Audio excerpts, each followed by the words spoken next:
Hello, hello, my fellow geeks.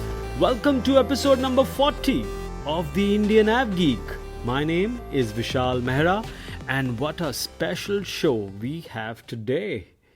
Get ready to taxi down the runway of Indian aviation insights as we welcome the maestro of network planning and revenue wizardry, Abhijit DasGupta, the head of planning and revenue management at IndiGo.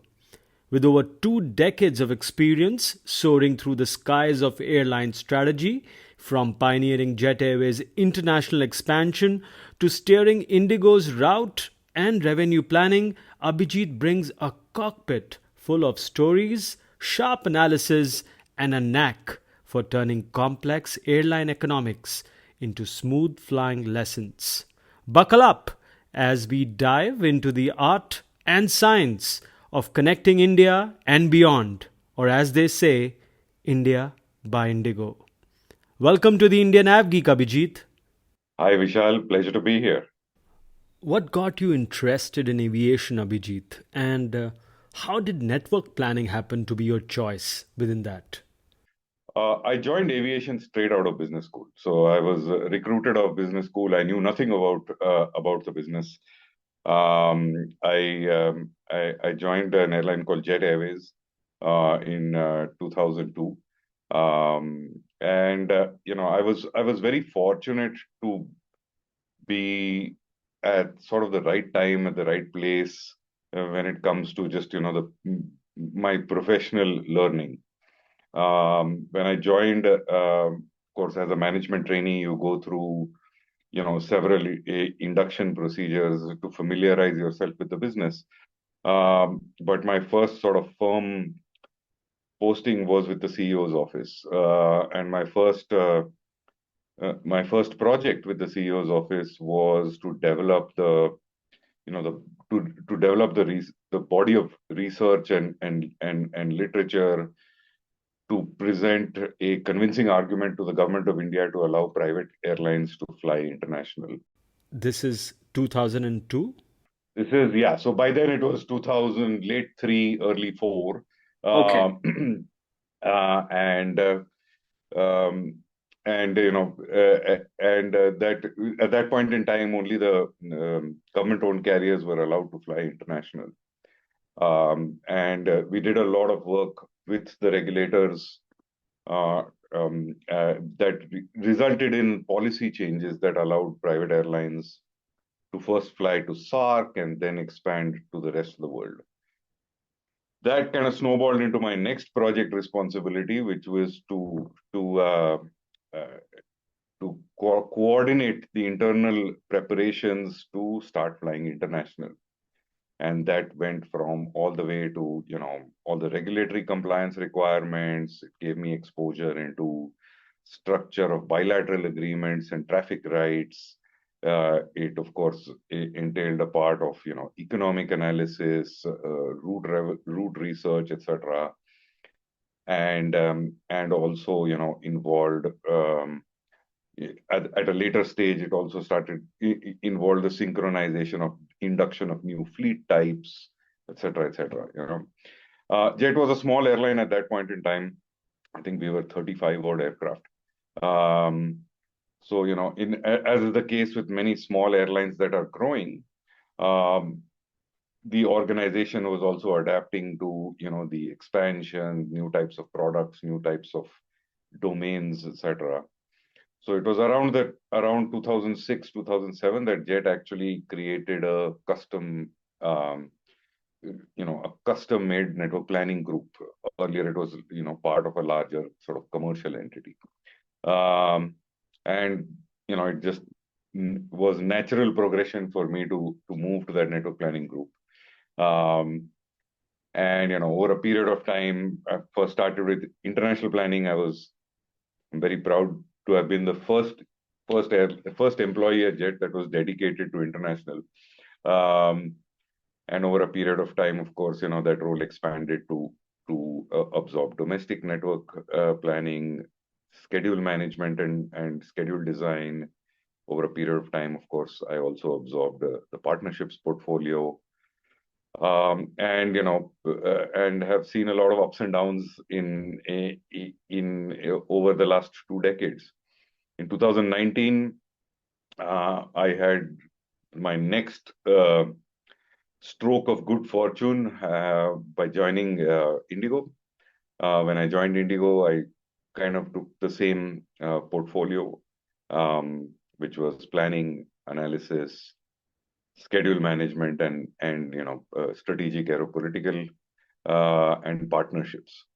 And over a period of time, uh, as luck would have it, the first major body of work that I had to participate in was the unfortunate COVID phase, which was which was um, which was an interesting time for a network planner. Uh, and and then over a period of time, I was also asked to lead the revenue management portfolio. So that's kind of my life over the last 25 years. That's so fascinating. Do you remember the first route you had suggested for Jet Airways back then? Yeah, the way that at that point in time the sort of international liberalization process was working, the private carriers were first allowed to fly into the SAARC region. So our first route was from Chennai to Colombo, um, and a lot of it was when you're starting off, there are more opportunities than you're able to fulfill. It's only once you reach a certain scale that you have to start prioritizing a little more. So the first few routes were near region routes, Nepal, Sri Lanka, Bangladesh, and then of course we expanded to Singapore and Thailand, and then further to long haul. Abhijit, you lead planning and revenue for the airline. What's your ambition in building Indigo, domestically and internationally? Around the time that I joined, I had I sat down with the leadership group, as well as some of not just the promoters but also some of those that have been in the airline from the beginning. And the sense that I got from them on vision was actually quite you know uh, refreshingly simple. All right, and it was that, look, this is the largest country in the world, the youngest population, one of the fastest growing economies in the world. Um, you know, uh, Deserves one of the most comprehensive airline networks in the world. I mean, it was as simple as that, right? So and you try to distill that into the network vision, you try to distill that into the growth vision, and that's always been an objective that everybody has worked around. That of course, there will be organizational objectives in terms of profitability and economic health, but sort of the guiding light has always been that India deserves a global airline in terms of scale, comprehensiveness, competitiveness, etc., etc., and that's what we're all working together to deliver. How do you decide on new routes and city pairs, or whether to increase frequency or not? Is it just hard data or something else as well? See, so hard data, or a certain amount of, how should I put it, economic rigor is essential in everything that you do. All right. But that's not where it begins. And the planning process, I've talked about this a lot internally, is a lot like a sort of an assembly line of ideas. All right. So right at the beginning, you have a set of ideas flowing at you, and they could flow from different sources, right? They could come from your own sort of economic research, what you're observing in the traffic flows that are currently present in your network. Um, but they could also flow from other places. Our regulators and state governments have a continuous we have a continuous flow of requests coming in from them. Our sales team, who are sort of close to the ground and observing developing trends, give us feedback. Airports give us feedback. Uh, um, International tourism authorities come and meet us. So there is a sort of top of the funnel, which is a bunch of ideas coming at us from all these sources, internal as well as external. And then you have to that the next step is kind of the economic rigor, right? You put them through, you design and deploy a set of models that allow you to assess and filter all of that funnel into a set of, for lack of a better word, good ideas. And those good ideas could be, uh, add, modify, or delete. Things that are not working also need as much need to be addressed as much as things that are new opportunities or things that deserve more capacity. So you filter that into a set of things that you want to do, and then you pass it along to the next step in the process, which is design and optimization. You have a set of planes, you have a set of crew, you have a set of airports, you have a bunch of constraints that you work around, just like any sort of mathematical optimization problem. And you set a it yields the most optimal schedule design, the most optimal use of assets that we have at our disposal at any given point in time. And then it kind of moves to implementation, where you go apply for slots and parking bays, and you distribute the schedule further down into the into the operating groups for resource planning and those kind of things. And then you loop it all back again. You learn from what you have deployed, and then you add it back into the top of the funnel again to continuously improve. So that's kind of the process that we go through. Frankly, any airline would go through on a regular, everyday basis. Sometime back on the show, while speaking with Sataki and more recently with Pradeep Panikkar, they were talking about their airline marketing teams talking to folks like yourself and your team. Sataki, in fact, spoke about the Bangalore Bali route.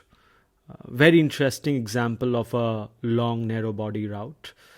I wanted to ask you if there have been instances of your team also thinking of an idea, a new route that even the airport team hasn't thought about, and you going to them and asking them, what do you guys think about this? Has that happened? It works both ways. So, there will be several ideas that will come at us from airports. And, there are several areas that we have the benefit of insight that the airports may not, right? So, classical example is connecting flows, right? Today, there is a lot of traffic that is flying point to point in our network, but there is a huge amount of traffic that is also connecting across our network. So, and therefore we have insights into where those connecting flows are, what kind of routes they are moving, end-to-end origin destination routes that these flows are moving across, and does it make sense for us to look at non-stop capacity on some of these routes, or is it better to just continue to let them flow? And those kinds of insights, of course, airports may or may not have. And that triggers a set of ideas. Similarly, capabilities of the fleet. As the capabilities of the fleet start growing, that throws up new opportunities that may not come at us from outside, but are more sort of internally driven. And then, of course, you go and sit down with folks like Sataki and Pradeep and figure out the most economically efficient way of deployment. That's a great segue to my next question, actually. Can you throw some light on the amount of connecting traffic that you see, whether that's I to I or I to D or D to D? Well, I can't. I'm not at liberty to disclose too much granularity, but by and large, between a quarter and 30% of our traffic overall is connecting in nature. It's more on international, a little less on domestic, but domestic is still also very material. And that's kind of the shape of the market, right? The longer you fly, naturally, the higher the fares are. The higher the fares are, the the relatively that the relatively smaller the demand on a particular city pair. So when you fly international, which are slight longer stage lengths, the need for aggregation is much higher, because point to point markets have relative to their domestic counterparts lesser demand flow. So connections are quite a material part of our life. And then, of course, now that we have a set of um, strategic sort of code share partnerships, those are also oriented around generating flow traffic across partner networks. So that also generates quite a bit of connecting flows. For an international flight, how much connecting feed do you usually need to make it work well? Is there a minimum percentage threshold? Is there a benchmark? I'm just wondering. Look, the proportion of connecting flows, and in fact, what type of connecting flows they are, vary very dramatically across route types. All right, and in no way is this binary. Okay, there are routes that we operate that are purely point-to-point markets. So, for example, some of the routes that we operate from secondary markets into the Middle East, or secondary markets into Southeast Asia, are very heavily point-to-point oriented. So, but over our six or eight major gateways where we have a lot of domestic connectivity already available, those gateways tend to have larger connecting composition. Similarly, large markets, you're right, Delhi, Singapore, while it's not entirely point to point, will have lesser connecting flows than, let's say, Bangalore to Bali, right? So the size of the local market, what we call local, which is the point to point market, um, uh, varies, and that changes the amount of connecting flow that you require to generate optimal results. That changes by season as well. So, there are of course seasonalities in the local market, which means that the amount you need from flow traffic also changes by season, by direction, all of those by day of week. Yeah. This is one of the reasons I love aviation and I love advertising. There is never a dull day. How much are you involved in fleet planning and aircraft selection? Must be exciting times for your team. Well, so we are kind of so in the fleet planning process, of course, there is a specific set of expertise that leads the fleet planning process, and a lot of us, network included, but also folks from our technical group, folks from our flight operations group, folks from our product group. We are all sort of, how should I put it, business experts that participate in that process.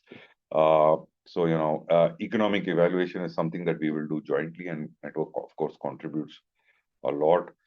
Guidance on scale of fleet requirements and types of aircraft, etc. Network participates a lot.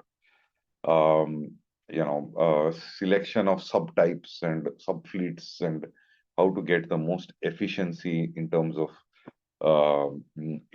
scale opportunities and the trade-offs that you need to make to select one type of model versus other, and how many of one and how many of the other. These are things that we do on a very closely collaborative basis with the fleet acquisition group that we have internally. This next question is very near and dear to me. In fact, I had asked this to Richard Abulafia as well a few weeks back. But, asking you, I feel, would be very, very appropriate. So, Abhijit, when will Indian Airlines get involved in designing the next generation of aircraft? I'm asking this because we all know Emirates, for example, has been deeply involved when it came to designing of the A380 or even the 777X, right? In the past, we haven't been a market of great significance, especially compared to where we are now, with more than 1,600 aircraft on order books. There are conversations right now on next generation aircraft as well, on blended wing body type, like what Jet Zero is trying to do, conversations on next generation propulsion as well. Your inputs, I'm sure, as an airline, would be very critical, one would assume. So frankly, Vishal, engagement in terms of what the future should look like is an ongoing process. Okay? And as the holders of the one of the largest order books in the world, you would imagine that that engagement is quite intensive, right? Um, so of course we are continuously talking to the OEMs, and frankly, this is not just aircraft manufacturers; it could be engine manufacturers, it could be other product portfolios associated with airplanes. Uh, but that engagement is continuously ongoing. Yes, we have not specifically participated in custom designing a particular type of plane just for us. And there that has its reasons. Firstly, the question is whether you need it or not. Well, I mean that's because keep in mind that we are at least at Indigo, we are a high recycle model. We lease airplanes a lot, which means that they have to have use in the secondary market after we've finished use with them. So there are a lot of different factors that go into this. Similarly, our geographic position and our range requirements may not be so different from standard that we need to custom design stuff, right? So this could all these aspects are in play, but in terms of regular feedback on what the Indian market desires and what would work in this market, what kind of performance characteristics that would suit us.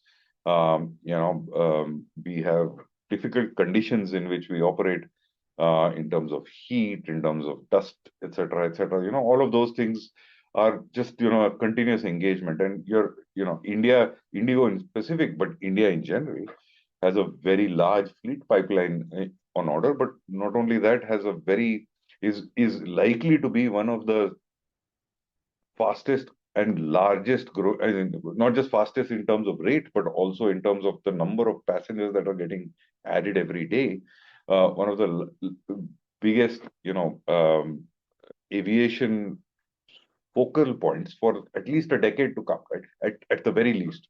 So and you see that kind of attention from the OEMs as well in the way that they're designing their standard products itself. So that engagement is a regular ongoing process. How's your premiumization strategy going? How's Stretch doing? We get to know about new routes being added very frequently now, but can you talk more about the load factors for it? Right now, I wouldn't want to go into specifics, but by and large, we are, it's the build out is has not surprised us. It's kind of to expectation. We started in November of last year, and the most mature route on Stretch so far is Bombay Delhi, of course, which we finished all the frequencies in December of last year. The shift to Stretch, and Bombay Delhi is performing quite well.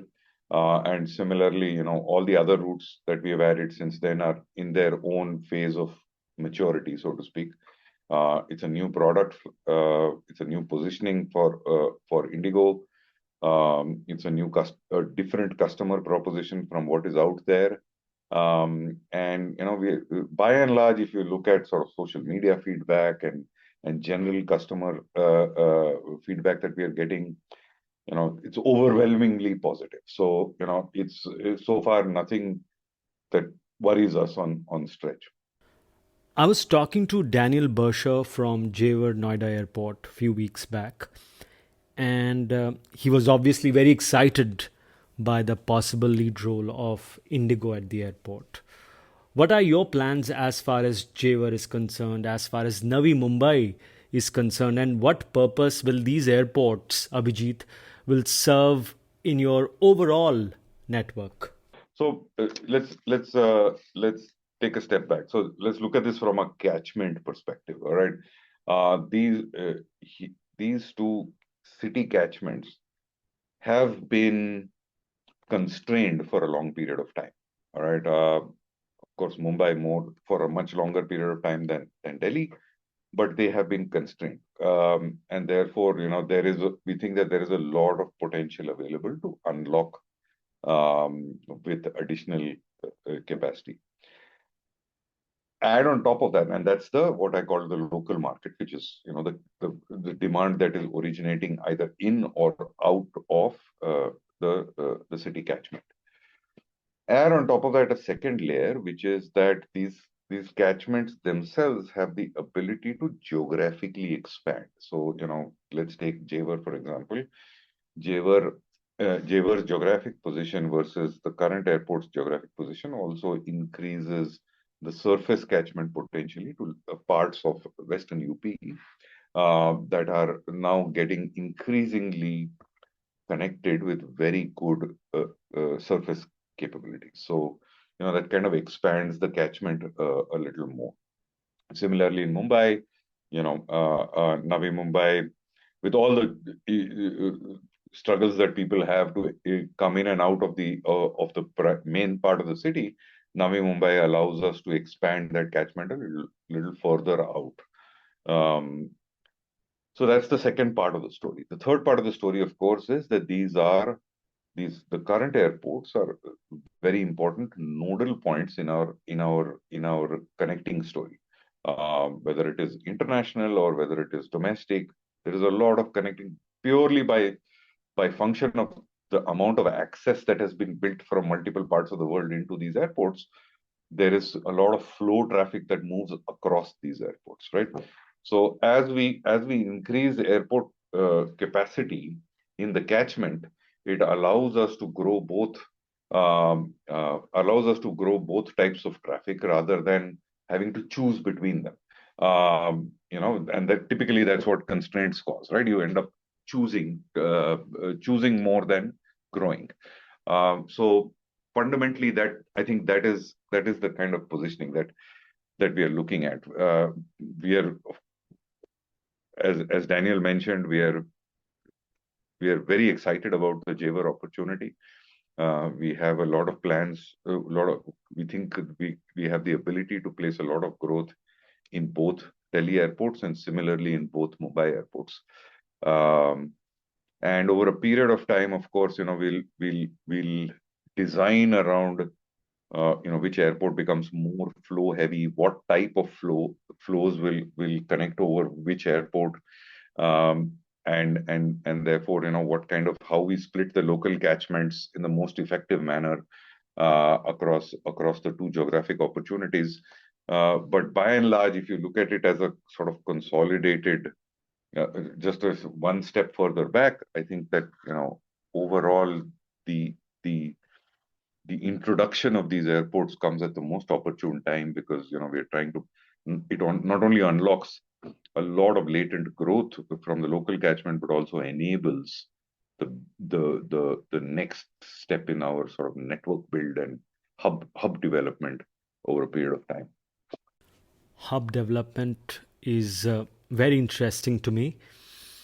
If you look at Emirates or Qatar, they have made Africa work, presumably because of their extensive international network.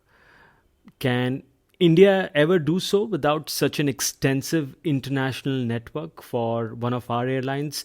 Because if you look at some of these places in Africa, you look at Dar es Salaam or you look at South Africa, there are so many other regions within the western part of Africa, Northern Africa. They have large Indian population, but hardly any direct flights.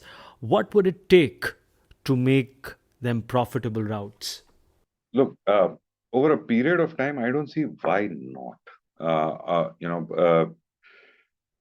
End of the day, hubs are self-fulfilling things. I mean, at least that well-designed hubs are self-fulfilling things. All right, the more connectivity you add, the more new opportunities get justified. But it's a journey. It takes time to build. Even those that run established hubs today didn't build them overnight, right? It took a couple of decades for all of these hubs to become what they are today.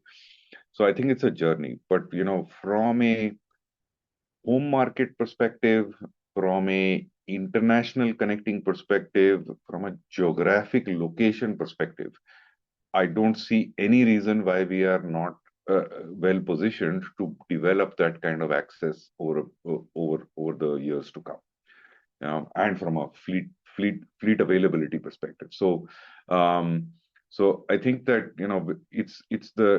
we're seeing an important inflection point in Indian international aviation growth, and that's not just coming from the appetite of the home market, but also what it enables in terms of connecting flows over a period of time. So uh, frankly, I don't see any reason why we won't. And over just exactly the last 2 years, Nairobi was our first location in Africa, and today we are also operating to Mauritius, also operating to Seychelles.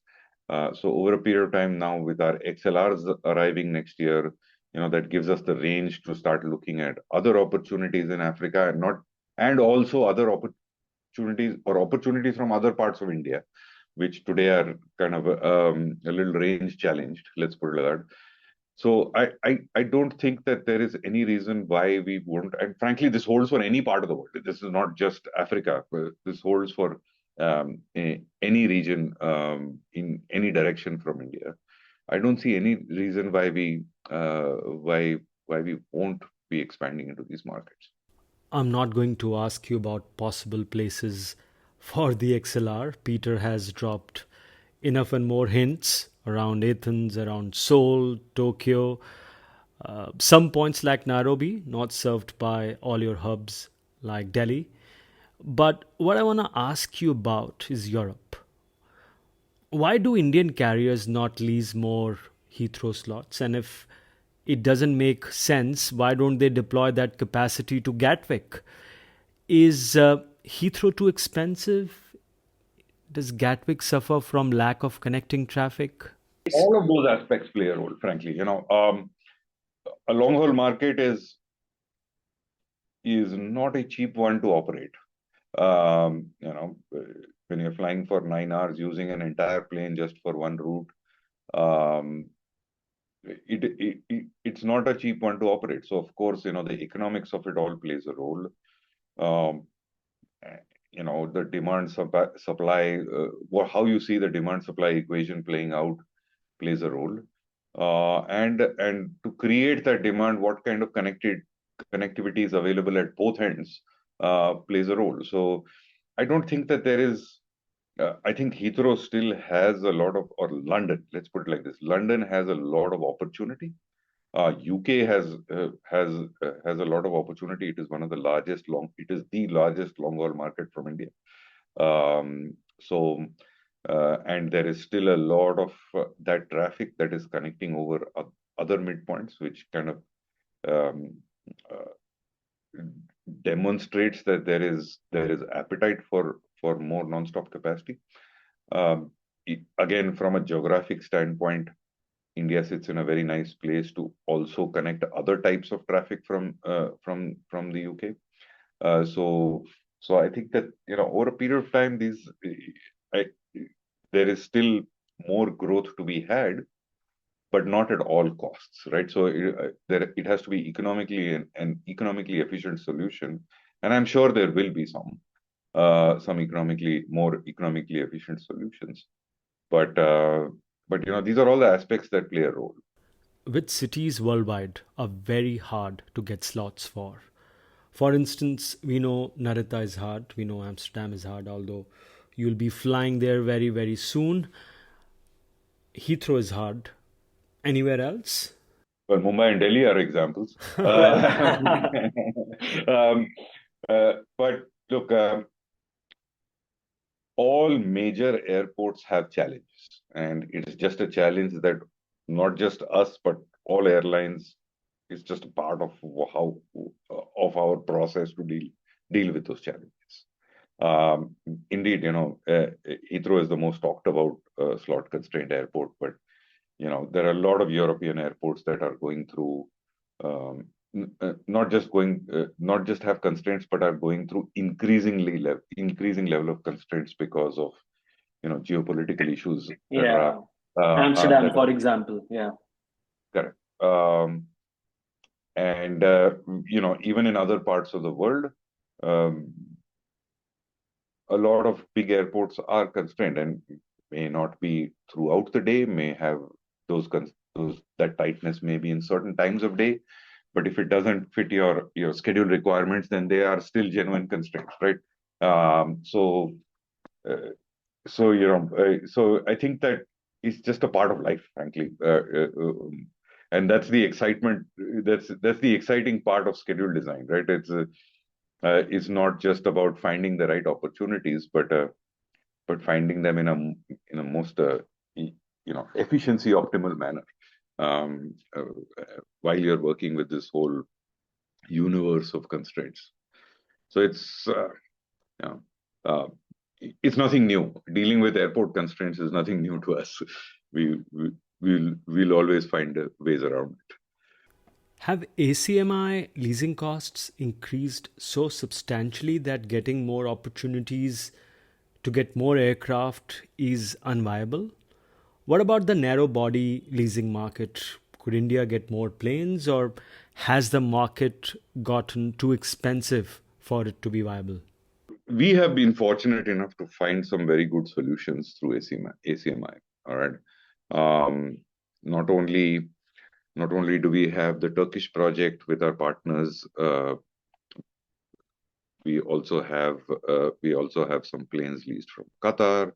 We have some planes, quite a few planes that have been operating in our domestic network to to backstop some of the sort of supply chain issues that we had over the last 2 years.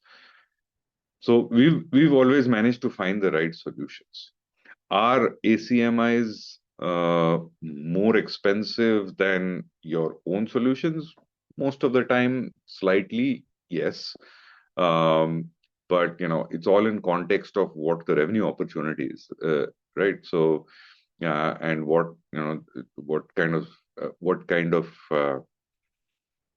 what the opportunity means in terms of your strategic objectives. So we've always been keen that we deliver uh, not only the right economic performance, but combined with the right economic performance, we deliver to the promises that we have made in terms of capacity guidance, and growth.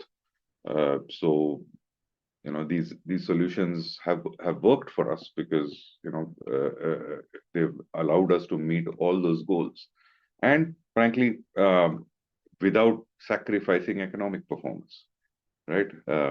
We've had a good couple of years from an economic performance standpoint, from a financial performance standpoint, in spite of having so much of ACMI capacity. So I think the supply crunch on fleet is a global phenomenon. So everybody is having to deal with it. But I think so far I know it's a bit of a pat on our own back, but we've managed to deal with it quite efficiently. And I'm sure those 789s from Norse, all six of them now, or the Turkish project you were talking about, are they helping you with learnings before those 359s come online? Indeed, indeed. Not just learning, it also allows us a more gradual track to develop capabilities that you're going to need when the scale of the fleet grows much larger, right? So whether it is in terms of sales presence, distribution presence, brand presence, internal procedures, product, technical development, tech development on a diverse product portfolio, more sort of more run-of-the-mill things like how you're going to manage purchase in multiple currencies and different types of seasonalities. So from a capability development perspective, it allows us to just continuously evolve towards a larger wide body fleet objective. We won't do that, however, without the market opportunity being there. And the first driver of the Norse commitment was the fact that the market opportunity demanded capacity faster then it was coming at us. Um, um, and then, of course, all the other things justified that case even more. Besides the Norse Streamliners, are there other discussions ongoing too? We'll always be looking for or evaluating opportunities, and this is not just in context of the Norse project, but in general. So you know, that's the life of a network planner and the life of a fleet planner, that there is always something to look at. I'm not going to put forward the India UAE bilaterals question to you, but I have something else in mind. Which countries, Abhijit, deserve a more liberal bilateral agreement that would favor us, that would favor Indian carriers? An easy one would be Indonesia, where Indian carriers dominate. Do you have anything else that comes to your mind? There are several such markets. So, but you have to recognize that when bilaterals are negotiated between governments, the regulator's point of view is much more comprehensive than just an airline's point of view, and you have to respect that, right? I may want traffic rights to several places, but the regulator has to take a more 360-degree view uh, than IndiGo's specific needs.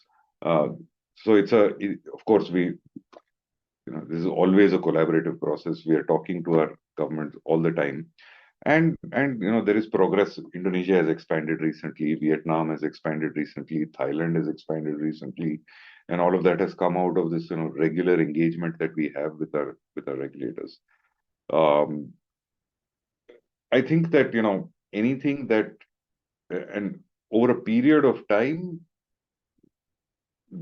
that incremental expansion of capacity entitlements will continue to gain momentum in regardless of which direction you point, because I think as Indian carriers grow, more importantly, as the appetite for international consumption of the Indian consumer grows, that you will hit the existing limits faster and justify expansion. But frankly, I think that we are in pretty much as an industry and a regulator, we're moving pretty much in lockstep in terms of what we want to achieve in which markets, and proof of that is in the recent bilateral expansions. What kind of insights have you gotten from observing passenger behaviors? Can you share anything interesting that your team has come across? And you ask this of any revenue manager in any part of the world, they will give you the same answer, which is that my market is quite unique. But there are some things that are specifically uh, or very special about this market. So, unlike markets around the world, uh, our what we call booking curves are very short, which means that people tend to book very close to departure compared on an average, compared to other parts of the world. Of course, India has always been a very um, price competitive market. If you regardless of all the opinions that we hear nowadays, we are still a very competitively priced market. But so is every other market in some way or form, right? Every market has their own sensitivities. Indeed, but what I'm saying is, if you look at average fare levels in India, like for like, which means same number of days out from flight, etc., we are still materially lower than the rest of the world, or large chunks of the world, right? So it is from an economic perspective, it is a lower yield market than other parts of the world. So very, very short booking, lower yield, but highly stimulatable. There is a lot of appetite for consumption at the right price points, which means that what you see in historic data is not the entire story when it comes to evaluating potential. And what that translates into is that, regardless of how much work we do in terms of analysis, etc., the risk associated with any incremental deployment is much higher, because so much is capacity creates its own demand in some manner. So I think these are very interesting aspects.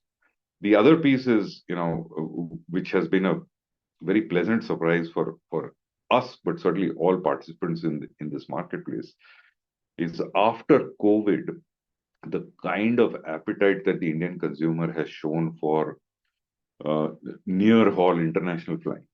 I think that for example, when we moved into Central Asia, we knew that the markets had potential, but how quickly those flights matured or those routes matured was a positive surprise for us. Similarly, now there are a lot of new markets that we have stepped into. Even last year, we started Langkawi and Penang and Mauritius, and a little further back, of course, Bali. And all of these markets have responded very positively, which kind of speaks to the appetite that exists in sort of the new Indian consumer for regional international flying. So, the Indian consumer is evolving. Similarly, for stretch, there is the Indian consumer is not who she used to be 20 years ago, but they're evolving, and we need to adapt, and we are evolving with the consumer's needs. Do you see a role for artificial intelligence in network planning? Of course, I mean, you can't not apply. I won't use the word specifically artificial intelligence, but use a more generic term of machine learning capabilities. Uh, uh, I think there is a lot of use cases in network planning, in revenue management, in every aspect of understanding consumer behavior on a more real-time basis. Any use cases that you can share with us? So there is a lot of work going on in the industry, particularly on the revenue management side, on the pricing and revenue management side, on machine learning capabilities and applications of those. The underlying sort of reservation system or reservation ecosystem architecture itself is evolving from a classical RBD-based or booking class-based architecture to more continuous pricing, more dynamic pricing, more stuff that is more flexible to based on characteristics of where the search request is coming from, and who it's coming from, what time of day it's coming from, what market it is coming from, all of those things. So there is a lot of use cases that we have. We have teams working here purely on building new models to deal with this. And like I said, the fact that we have such a late booking and highly stimulatable market, which means that classical techniques of future projection based on historical bookings have a larger margin of error, because purely the historic bookings are not as much when you're 15 days out as you would have in other parts of the world. So that's where these kinds of techniques become even more useful to estimate where we are going. How do you see IndiGo's network 5 and 10 years from now? Okay, so it is a publicly stated objective of ours, and demonstrated by our fleet commitments, that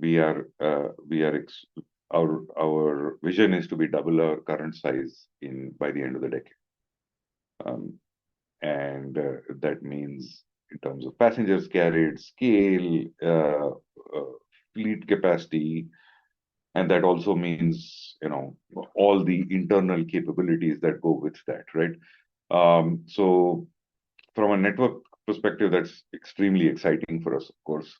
But more importantly, and this was one of the primary drivers of why we placed the fleet orders the way that we did, is that you get clear visibility to the runway, right? It's more predictable in the way that you plan every step of this evolution.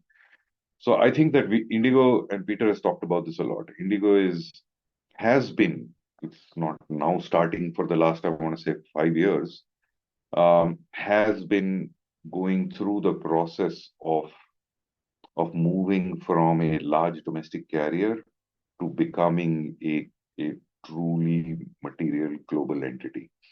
And I go back to the first question, first answer I gave you in our call. That's all built around the vision that this country deserves an airline of material global size, and all of this is building to it. So we expect to be not only deeper ingrained in the domestic market 5 years from now, but also with our core fleet layered with XLRs, layered with wide bodies, will gradually establish ourselves in a larger, not just larger set of markets, but larger geographic portfolio of access to, from, and across India. With those 777s from Turkish and the 737s from Qatar that you operate, does Boeing keep trying to woo you away from your old friends at Toulouse? I shall remain quiet on this, but of course, look, we are always engaged with all OEMs in the space. An airline of our size, we are the seventh largest airline in the world. You would imagine that we are continuously engaged with all the OEMs. Seventh largest and highest, sometimes second highest market cap in the world.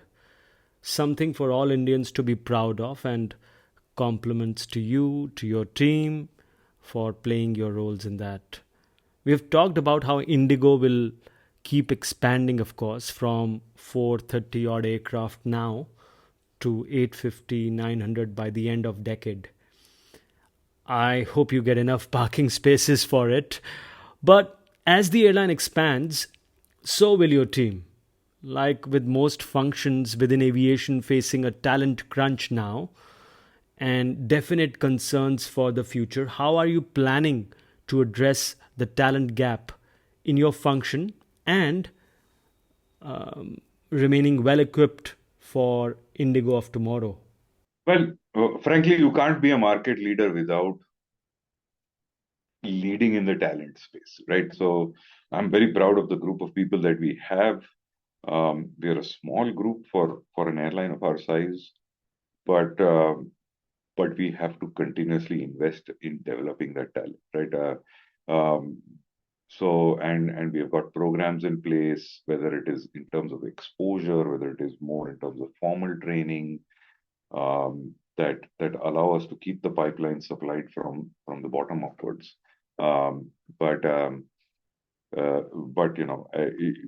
it's a challenge, but not a challenge we're not prepared for, in terms of developing not just the right kind of capabilities from a digital standpoint, but the right kind of talent, again evolving in its use cases, on the people side. Looking back, what has been the most significant change in Indian aviation since you started your career, Abhijit, and how that has influenced your approach to network planning? Wow. Well, the last 2.5 decades has entirely changed the face of the industry, of our industry, right? I remember, I'll give you 2 or 3 snapshots. I think when I entered this business, the overall Indian industry, in domestic and international put together, was 30 million passengers, or maybe even lesser. We are at 200 now, purely statistically. The airline that I joined at 35, 40 planes was a 45% shareholder of the domestic market. Today, those many planes would equate to maybe 2%, 3% share of the market. Um, at the same time, the price that was charged to fly between Bombay and Delhi has actually dropped in absolute terms, no inflation adjustment, okay, has actually dropped after over 25 years. All right.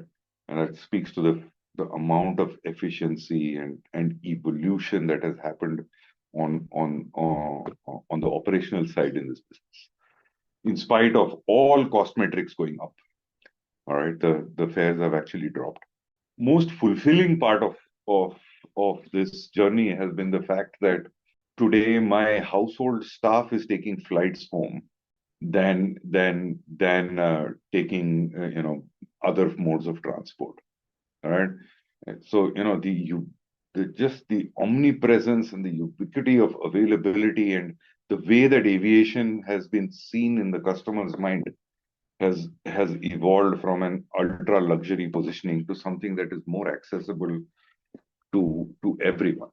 And I think that has been the big shift that I've observed over my lifetime in aviation. How has it changed our approach to network planning? When in the day that I entered the industry, 10 hours of utilization was outstanding when it came to fleet usage. Today we start fretting if we miss 14. So yeah, from a design optimization deployment, the constraints are dramatically different from. Bombay was still, you could still get slots in Bombay back then. The constraints have changed a lot, and that our approach just in terms of process orientation, rigor, and technology enablement is poles apart from when I started life in this business. So it's not just growing up. The industry has completely changed shape and the way that we approach it has therefore completely changed shape in these last 2.5 or decades. Do you believe in the promise of regional aviation and UDAN? Do you think it has more legs to it? I think that any model that has a form of risk sharing available to support growth has a use case. All right. Is UDAN an evolving concept? Of course. Okay. There will always be things that you would like to improve in such a program. But I think as a principle of risk sharing to enable capacity deployment into markets that are completely unknown, I think the concept has a lot of use in our industry. You're bringing back the IATA AGM to India after 40 years. Just about 2 weeks to go now. How are you looking at it? We're extremely proud of being able to host the AGM in India after such a long period of time, and I think it speaks to the way the world looks at Indian aviation. We are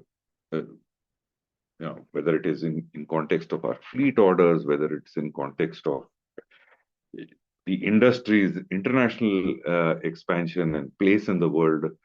I think India is now up front and center in the global aviation industry's mind space, and that is demonstrated by the fact that we're hosting the AGM in Delhi in June. As a proud Indian AvGeek, I'm so pleased to know that. Best wishes to you, to your team, to everybody at IndiGo for flying the Indian flag high. Thank you. Vishal, thank you so much for talking to me, and it's always a pleasure. I don't remember the last time Abhijit did such an extensive chat. Thanks again to him. Next week, we will be having the guy with us, and he's a tall one. If you know me, you know that advertising and aviation are two loves of my life. Keeping that in mind, I'm happy to announce the Indian AdGeek coming soon to your favorite podcast app. Meanwhile, don't forget to subscribe and share this episode of the Indian AvGeek with your fellow AvGeeks.